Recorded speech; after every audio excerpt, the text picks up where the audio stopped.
minutes later.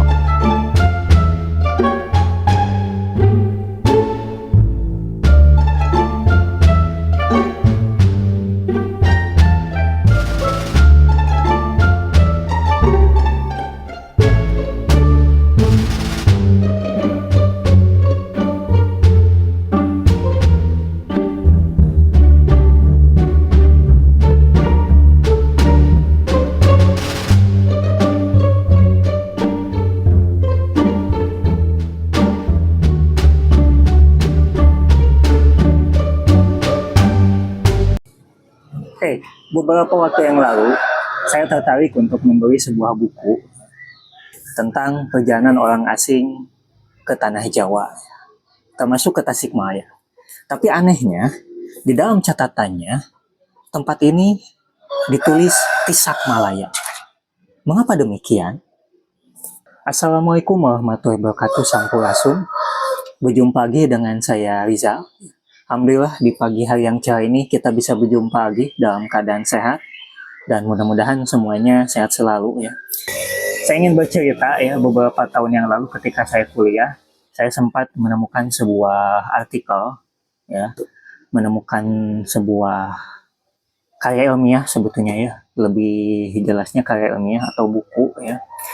Ini karya penulisnya itu orang Amerika ya. Jadi sebuah tulisan berjudul Yapa The Garden of East ya, terbitan tahun 1897. Nah, uniknya ada satu tempat ya di sana itu ditulis Tisakmalaya. Nah, setelah saya lacak ya tentang Tisakmalaya ini, ternyata yang dimaksud Tisakmalaya itu adalah Tasikmalaya ya, tempat lahir saya ya, seperti itu ya. Nah, mengapa diberi nama atau ditulis Tisakmalaya ya? Nah, loh kok tanya saya? Ya, saya juga nggak tahu ya. Nah, di tangan saya ada sebuah buku ya. Ini buku baru ya. Jadi buku ini merupakan terjemahan dari Yapa The Garden of East ya. Dan ini masih baru, ini terbitan tahun ini ya, tahun 2025 ya. Jadi buku ini saya dapat secara online ya. Dan ada momen yang tak terlupakan bagi saya sebetulnya ya, ketika pertama kali menerima buku ini ya. Ada hal-hal yang berbau mistis sebetulnya, tapi saya tidak akan menceritakan hal itu ya.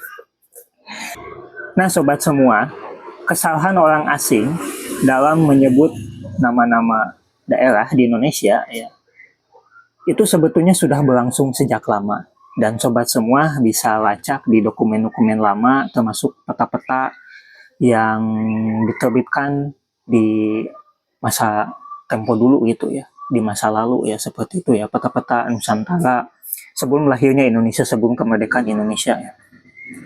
Dan itu terjadi ketika bangsa Eropa datang ya, pertama kali ya ke Nusantara, apakah itu Portugis atau Spanyol gitu ya. Dan sampai pada akhirnya Belanda lah yang paling lama menguasai Indonesia.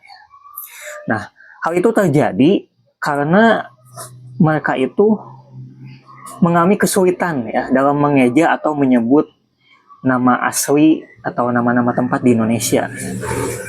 Jadi mereka menuliskan ya dalam dokumen itu atau di dalam peta itu sesuai dengan apa yang mereka dengar ya, seperti itu ya. Dan pokoknya kalau sobat membaca gitu ya, membaca dokumen-dokumen lama gitu ya, yang diterbitkan di masa penjajahan Belanda, itu ada beberapa yang sebetulnya lucu gitu ya. Tapi itu sangat fatal sekali ya. Contohnya seperti saya pernah menemukan sebuah arsip dokumen tahun 30-an kalau tidak salah ya. Di sana tertulis Pangindarin. Pangindarin ya. Pangindarin, lalu Celacap ya. Celacap, lalu Singaparna, lalu Cihidung,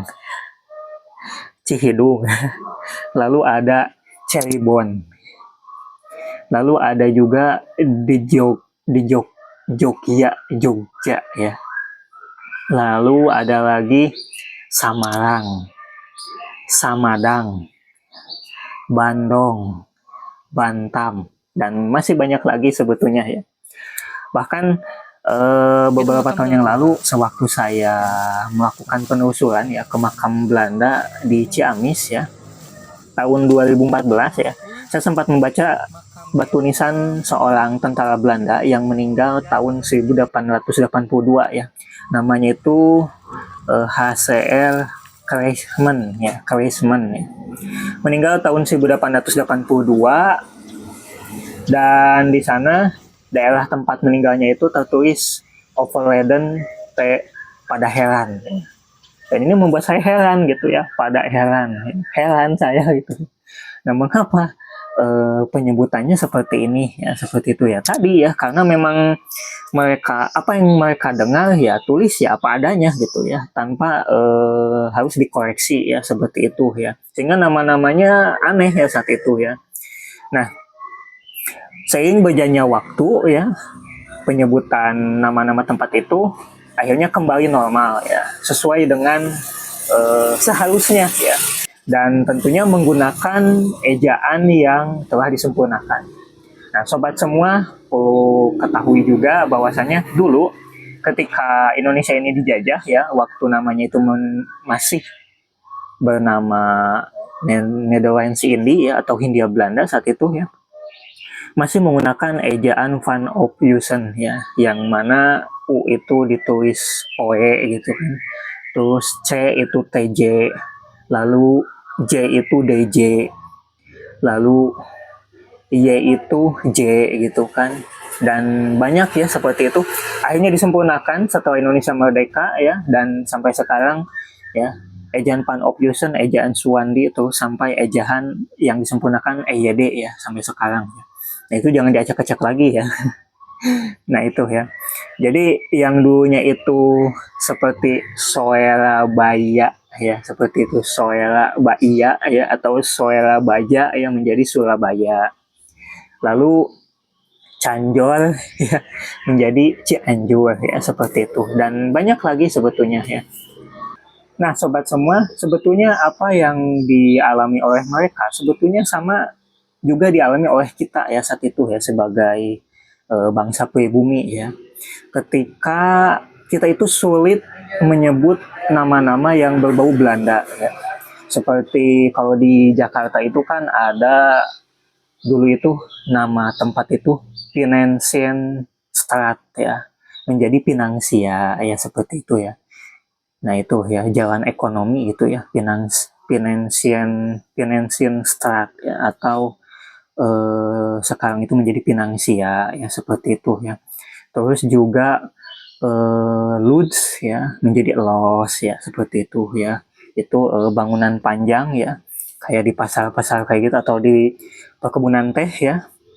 Terus juga ada lagi seperti Perahar ya, Perangah ya, itu menjadi Periangan ya. Nah, seperti itu ya. Nah, bahkan ada beberapa nama ya, karena saat itu kita dijajah oleh Belanda, sehingga nama-nama tempatnya itu dirubah oleh Belanda ya, tetapi kita masih tetap bertahan ya, lebih mengenal nama-nama lokal atau nama-nama aslinya ya, karena memang kita tidak bisa ya melafalkan dengan bahasa mereka ya, seperti apa ya namanya itu, Maurits Bay ya, Maurits Bay atau Diederik Bay ya, sekarang Pangandaran ya, seperti itu. Lalu ada juga Wynkops Bay ya, atau Pantai Pelabuhan Ratu ya. Terus juga ada apa lagi ya, itu The Slingerland itu kalau tidak salah Ancol ya, seperti itu ya. Terus ada lagi seperti Buitensorg ya.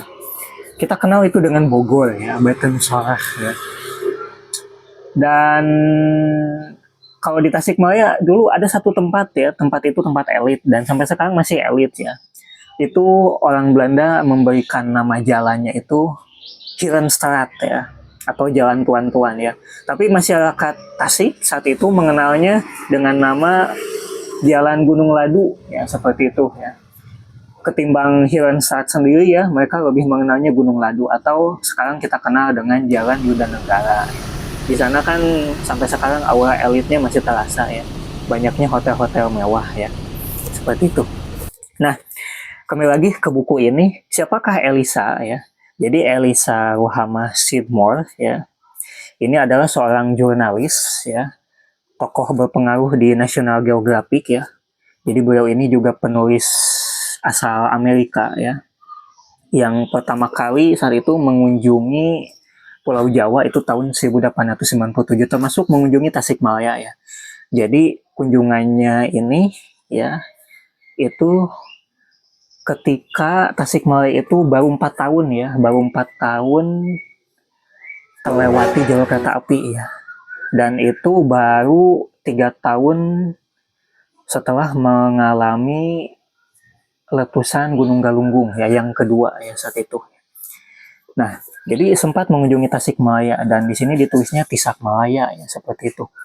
Nah, beliau juga bukan hanya menulis tentang Pulau Jawa, tetapi juga menulis tentang negara Tiongkok, lalu juga tentang Jepang ya, seperti itu. Bahkan negara yang terakhir di Jepang itu ada satu tempat yang diberikan kepada Eliza ini sebagai penghormatan ya, atas dedikasinya telah mengenalkan Jepang ya kepada dunia ya saat itu ya.